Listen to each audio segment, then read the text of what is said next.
Today, I'm going to walk you through my process of creating a piece of concept art to present to a client. It's so important to be able to deliver a strong piece of concept art to clients who are looking to hire you. You want them to understand your vision, show them how you've helped them achieve their goals, and share the story and meaning of your artwork. An awesome piece of concept art can go a long way in getting you paid as an artist and making sure your projects don't fall through, but instead get your clients excited to see the finished artwork. Part 1.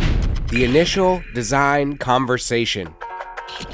Okay, so our example for this video is that we're going to be making a piece of concept art for a large mural at a leading trade school. This initial conversation is probably the most important step. This is the part where you're talking to your client about what they want, what their vision is, and what their goals are for the artwork. Sometimes this conversation happens via email, and this is good because you can go back and read through all those emails multiple times at all the stages of the design process and make sure you're remembering everything they wanted. If it takes place on the phone, a lot of ideas get tossed out and communicated quickly. I try to make sure I take lots of notes during the phone calls, and then I'll usually send a follow-up email, basically sending my notes back to the client for them to check out and make sure that we're both on the same page. This way, both of you have something in writing that you can both go back and look at and reference as the project progresses. So with this project, this is for a mural that I'm painting for the Universal Technical Institute at their campus in Avondale, Arizona. I actually made a whole video about this mural already. It was super fun. I'll leave a link to that down in the description if you want to see the finished mural. But back to this initial design conversation. The client told me the school has 14 training programs at 15 campuses across the country. Since each campus has a different mix of programs, they wanted me to focus on auto mechanics, diesel engines, aviation, motorcycles, welding, and HVAC systems for the Arizona mural.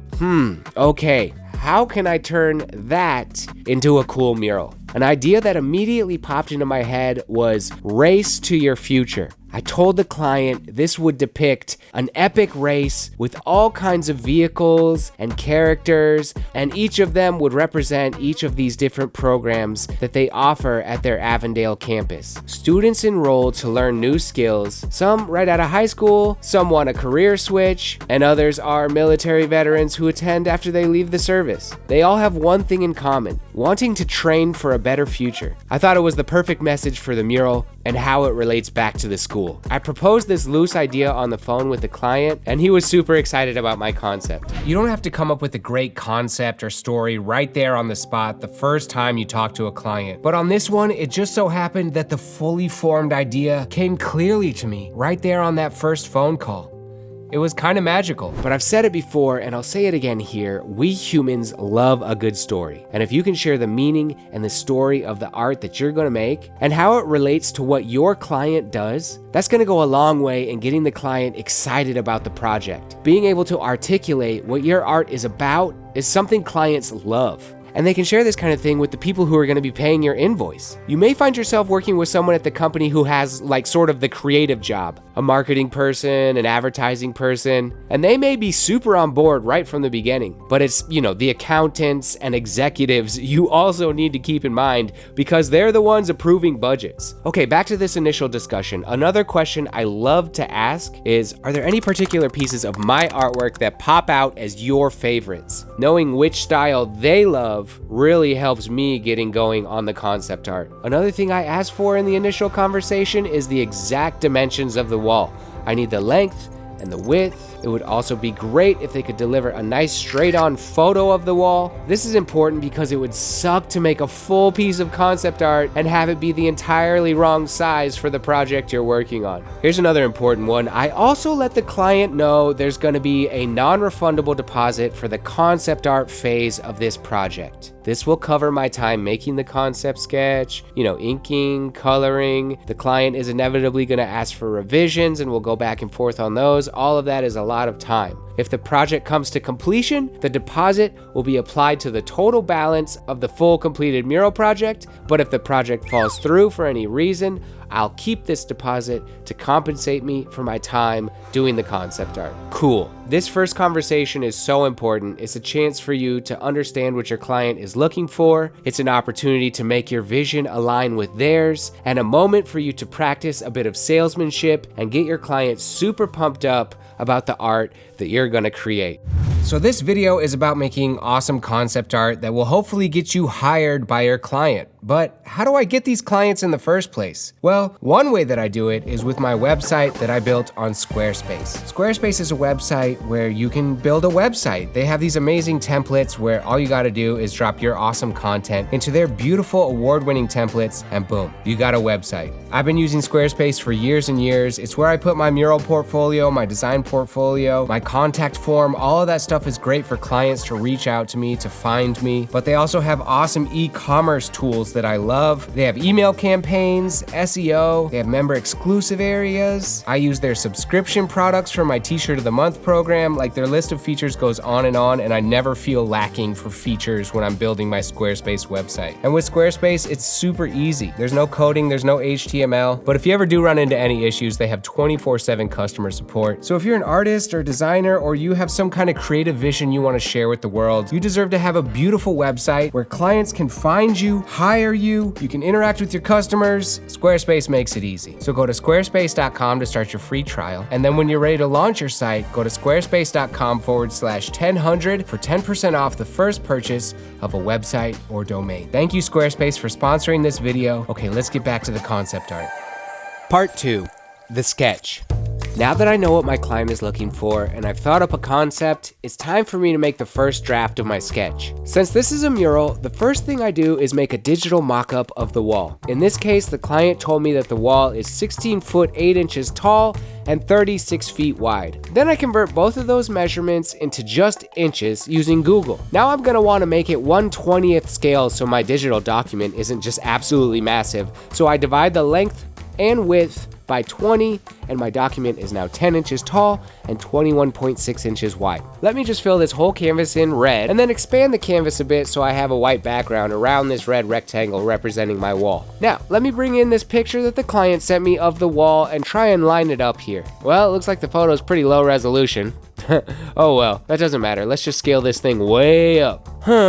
Something doesn't look quite right here. The wall photo looks way longer than my digital mock-up of the wall. I checked my math a couple times. I think I did it right. Maybe these dimensions the client provided were wrong. I sent my little digital mock-up to the client and said, yo, are these dimensions right? It turned out they were way wrong. This wall isn't 36 feet long, it's 70 feet long. I guess the wall was being measured by the facility guy on the campus and they were playing like a game of telephone, and it turns out he was measuring a completely different wall than the one I was actually painting. Not a big deal, just a simple communication error. But this is why I always make these wall mock-ups and ask for a photo to make sure I have the dimensions right. You would be surprised at how frequently clients end up giving me just like the totally incorrect dimensions. Okay, so now I have the correct dimensions, and now the photo and the mock-up seem to be pretty similar. So back in Photoshop, I lower the opacity of my red rectangle, then I hit transform on the photo I was sent, and then I select skew and start making adjustments until the photo of the wall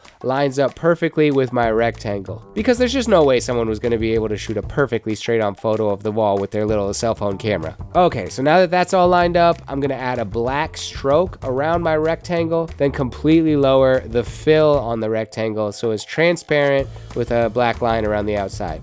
Just a little guide for me. That is now set up, and I'm gonna bring this mock-up image over to my iPad so I can start drawing. I open up Procreate on my iPad and start sketching in pencil. Since I already know what my concept is, I don't really have to sit there for a couple hours thinking about what I'm gonna do. I know I want cars, planes, motorcycles, big diesel semis, something to represent welders, and so on and so forth. Everybody's gonna be in this crazy race, almost harkening back to the Wacky Racers cartoon from Hanna-Barbera. I want a big finish line that says future on it, and I'm gonna sneak the words race to your in there. So basically, sneakily it says race to your future right there in the mural. I know a lot of artists sketch pretty loose, but for me, I want my sketch to be pretty tight to show the client. I can't expect people to be able to see my vision that I have in my head unless I can show them a very close approximation of what I'm going for. If you can impress the client at this stage, it'll go a long way in establishing trust in your art skills and that you will deliver a nice finished product. Okay, once my sketch is done,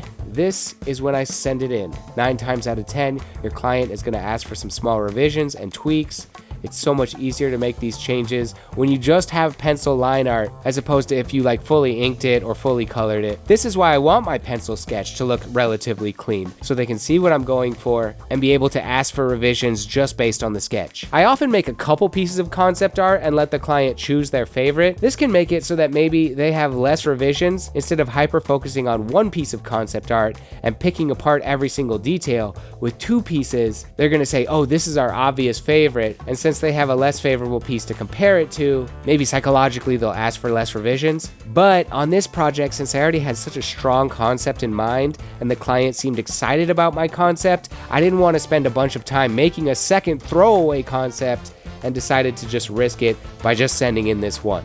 Okay, I sent it in, now we wait to hear back. Part 3, sketch revisions.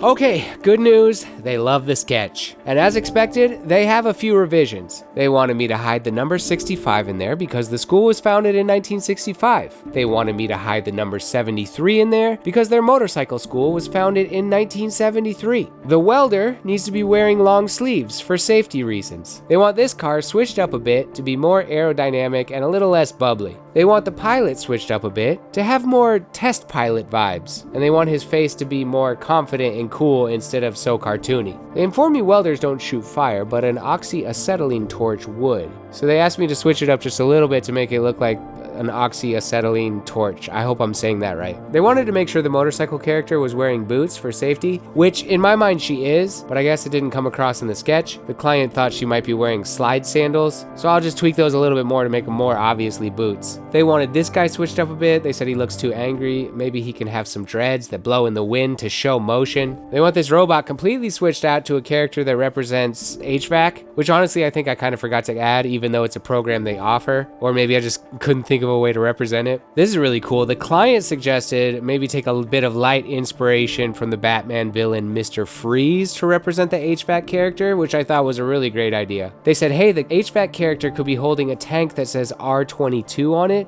because I guess those specific tanks are the ones that hold Freon. So now that I've made all these changes, I'll send the sketch back in to see if this is more to their liking. When you're creating your mural agreement, you may want to put some language in there limiting the amount of rounds of revisions. Maybe it could say something like 2 rounds of revisions are included, and then any additional rounds of revisions beyond that will either be charged an hourly rate or a flat fee to keep making changes. I personally have never had a client keep asking for round after round after round after round of revisions, knock on wood, but I have heard stories from other artists and I know it can be tough. But in this case, now that my round 1 revisions have been sent in, the client is totally happy and the sketch is approved.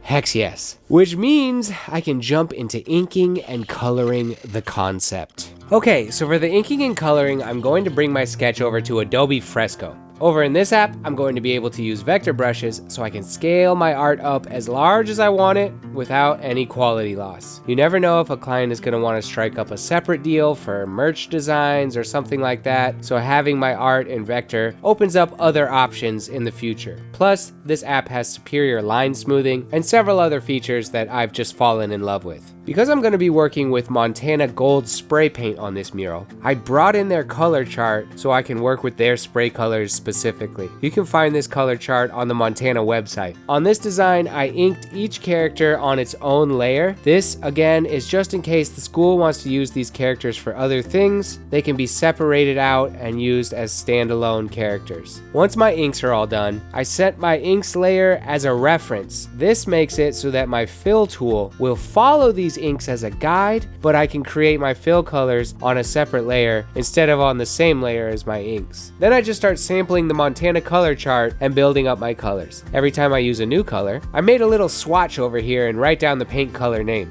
That way, when I'm done with all my colors, I'll also have a paint list that I can use to order the paint for this mural. Okay, all my flat colors are done, now it's time to start shading. A lot of times when I know that the project is for a mural, I'll maybe only shade just enough for the client to kind of get the point point, because at this point, they already know what the sketch and the idea is. So the coloring is just to kind of show them the color palette that I'm working with and give them an idea of how the colors will look. For me, as the artist, it's not that useful to shade it all in because I'm going to be doing a lot of those decisions at the wall. But on this one, there's already murmurs of maybe striking up a merch deal. So I'm just going to fully render everything, and maybe this concept drawing will be used for other things in the future. Okay, so now that my concept is inked and colored, it's time to send in this final mural concept sketch to the client to see what they think.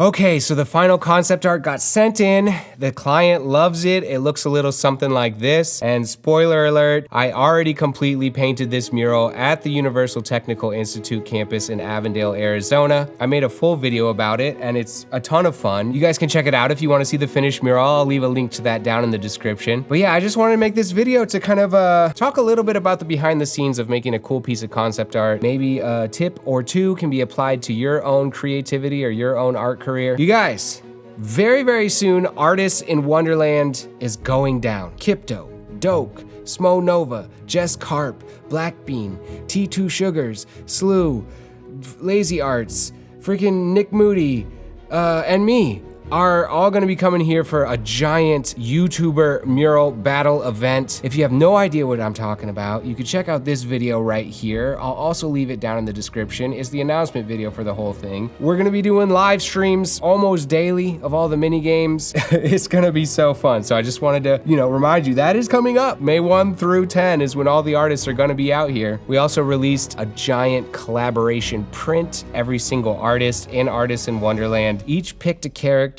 from Alice's Adventures in Wonderland and made this beautiful silkscreen print. That stuff is still for sale on my website, 10hun.com. That's a huge part of how we're funding this project. The prints, all 10 artists are gonna be signing them while they're out here. Check that out. Support this crazy YouTube collaborative event. Thank you to my patrons. You guys are the coolest people on the internet. And thanks to you for watching this video. If you like this video, leave a like. Subscribe to my YouTube channel if you're not already. I hope this information was mildly beneficial to some of you. Let me know if you guys have any tips of your own art career and handling big clients. Leave them down in the comments. Every client is a totally different situation and a totally different scenario. That's why commissions and clients can be so important. Besides just earning some income, is like you're gonna learn how to navigate these crazy waters of being a working artist. But with that being said, I'm 1000. Thank you guys so much for watching.